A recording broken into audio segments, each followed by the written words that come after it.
Good morning everyone.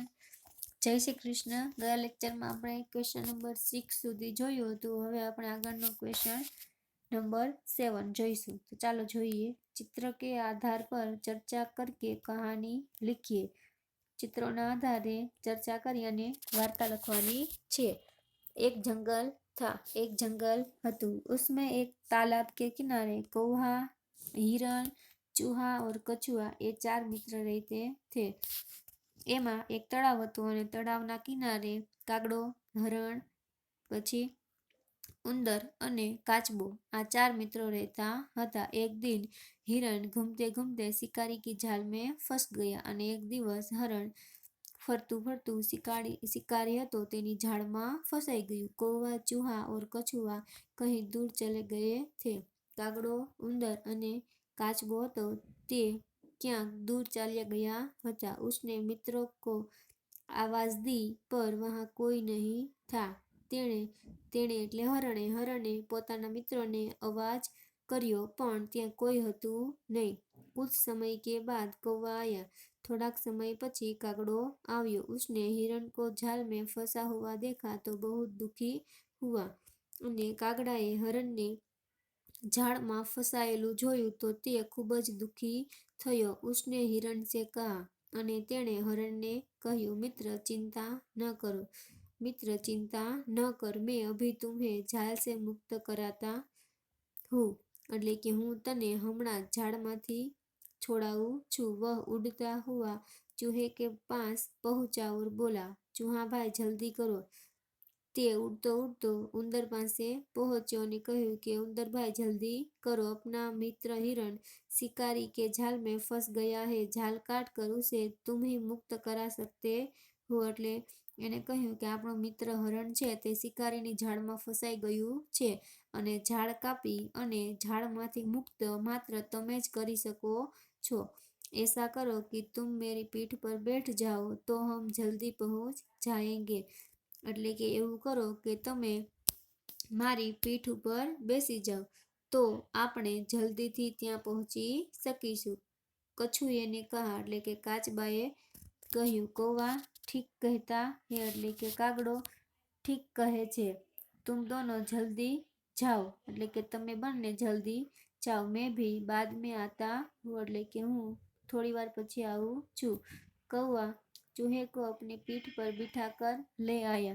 કાગડો હતો તે ઉંદરને પોતાની પીઠ ઉપર બેસાડીને લઈ આવ્યો. चूहे ने धीरे धीरे जाल काट डाला અને ઉંદરે ધીમે ધીમે झाड़ कापी नाखी. कौवे ने दूर से शिकारी को आते हुए देखा. કાગડાએ દૂરથી શિકારીને આવતો જોયો. उसने हिरण को सावधान किया એટલે કે તેણે હરણને સાવધાન કર્યું. हिरण जाल से निकलकर भागा. चूहा पास की झाड़ी में छिप गया અને હરણ ઝાડમાંથી નીકળીને બાજુમાં જે ઝાડી હતી તેમાં છુપાઈ ગયો અને ઉંદર પણ ઝાડીમાં છુપાઈ ગયું. तब तक कछुआ वहां पहुंच चुका था અને ત્યારે કાચબો ત્યાં આવી પહોંચ્યો હતો. शिकारी के पास थैली थी. शिकारी પાસે એક થેલી હતી. हिरण को न पाकर गुस्से में उसने कछुए को पकड़कर थैली में ले जाना चाहा. लेकिन तब तक कछुआ तालाब में सरक गया. शिकारी हाथ मलता रह गया. એટલે કે તેણે એટલે કોણે તો કે શિકારીએ હરણને ત્યાં ન જોયું એટલે તે ખૂબ જ ગુસ્સે થયો અને તેણે વિચાર્યું કે હું કાચબાને પકડી અને થેલીમાં લઈ જાઉં. એવું વિચારતો હતો એટલી જ વારમાં કાચબો હતો તે તળાવમાં સરકી ગયો અને શિકારી हाथ घसतो रह गयो. इस तरह कौवा, हिरण, चूहा और कछुआ चारों ने मित्रता निभाई. અને આવી રીતે કાગડાએ, હરણે અને કાચબાએ પોતાની મિત્રતા નિભાવી. ચાલો એન પછીનો નેક્સ્ટ ક્વેશ્ચન જોઈએ. निम्नलिखित प्रश्नों के उत्तर दीजिए. नेपोलियन की बहन का नाम क्या था? तो એનો આન્સર આવશે नेपोलियन की बहन का नाम इलाइजा था. सेकंड क्वेश्चन છે नेपोलियन लड़की को अपने घर क्यों ले आया? तो એનો આન્સર આવશે लड़की ने अमरूद खराब हो जाने से उसे नुकसान हुआ था. नेपोलियन माँ से पैसे दिलाकर उसका नुकसान पूरा करवाना चाहता था, इसीलिए वह लड़की को अपने घर ले गया। એટલે કે નેપોલિયન છોકરીને પોતાના ઘરે શા માટે લાવ્યો હતો, તો એનો જવાબ આવશે કે છોકરીના અમૃત હતા તે ખરાબ થઈ ગયા હતા અને એ નુકસાનની ભરપાઈ કરવા માટે નેપોલિયન એવું ઈચ્છતો હતો કે પોતાની મા પાસેથી તેના પૈસા અપાવી દઉં અને આવી રીતે આટલા માટે તે છોકરીને પોતાના ઘરે લાવ્યો હતો। ત્રીજું છે गांधी जी को सोने की चूड़ी देने वाली लड़की का नाम क्या था, तो गांधी जी को सोने की चूड़ी देने वाली लड़की का नाम कौमुदी था। क्या था? कौमुदी। गांधी जी ने कौमुदी से क्या कहा? प्रश्न नंबर 4 છે गांधी जी ए कौमुदी ने शू कह્યું? गांधी जी ने कौमुदी से कहा, तुम्हें दोनों चूड़ियां देने की जरूरत नहीं है, एक हो चूड़ी लेकर मैं तुम्हें अपना हस्ताक्षर दे दूंगा। એટલે કે ગાંધીજીએ કૌમુદીને કહ્યું કે તારે બંને હાથની બંગડી આપવાની કંઈ જરૂર નથી, તું એક હાથની બંગડી આપીશ તો પણ હું તને મારી હસ્તાક્ષર છે તે હું આપી દઈશ। प्रश्न नंबर 5 છે हस्ताक्षर करने के बाद गांधीजी ने क्या लिखा? हस्ताक्षर કર્યા પછી गांधीजीए શું લખ્યું? हस्ताक्षर करने के बाद गांधीजी ने लिखा, तुम्हारे इन आभूषणों की अपेक्षा तुम्हारा त्याग ही सच्चा आभूषण है। हस्ताक्षर કર્યા પછી ગાંધીજીએ લખ્યું કે તારા આ ઘરેણાની અપેક્ષાએ તારો ત્યાગ છે તે જ તારું સાચું આભૂષણ છે।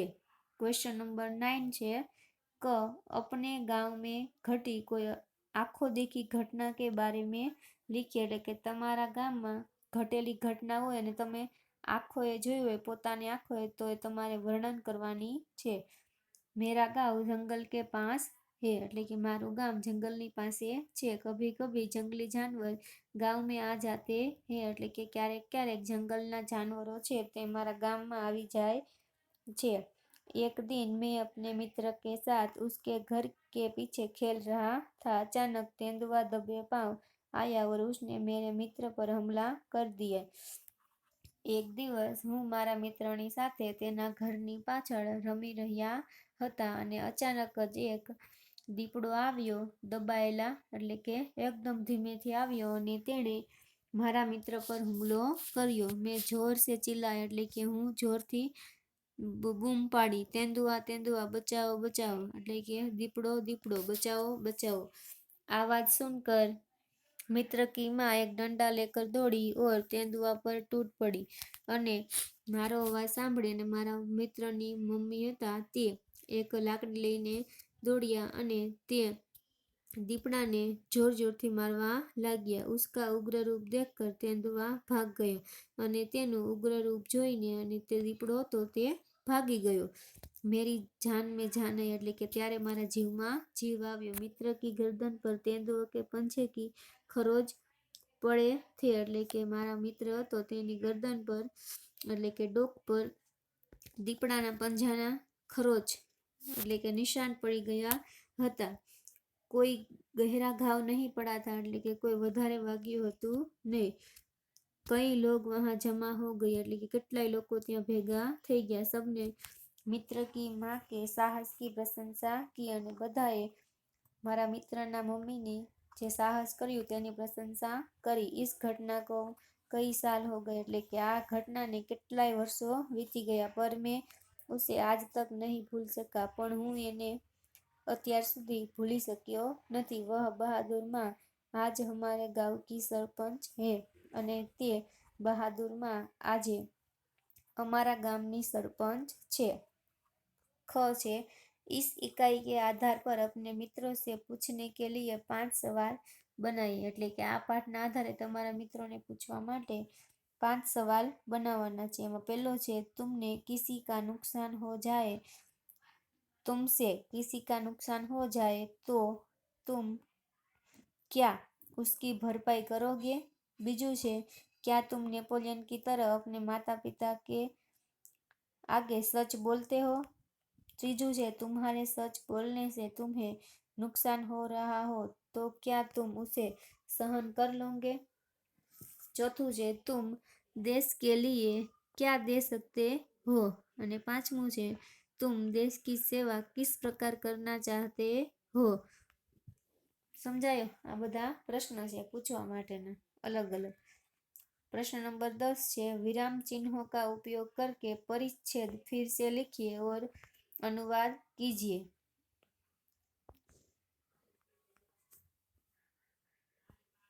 दुर्गावती बचपन से ही बहादुर थी. उन्हें युद्ध करने में अपूर्व धैर्य, दूरदर्शिता, अटूट साहस और स्वाभिमान जैसे गुण विरासत में मिले थे. जहाँ वे सुशील, कोमल, अति सुंदर और भावुक थी, वहीं दूसरी ओर वे वीर, साहसी और अस्त्र शस्त्र चलाने में भी निपुण थी. शिकार खेल में उन्हें विशेष रुचि थी. वे तीर और बंदूक का अचूक निशाना लगाने में भी कुशल थी. अनुवाद છે આલો ભાષાંતર છે દુર્ગાવતી બાળપણથી જ બહાદુર હતી. તેમને યુદ્ધ કરવામાં અપૂર્વ ધૈર્ય, દૂરદર્શીપણું, અખંડ સાહસ અને સ્વાભિમાન જેવા ગુણ વારસામાં મળ્યા હતા.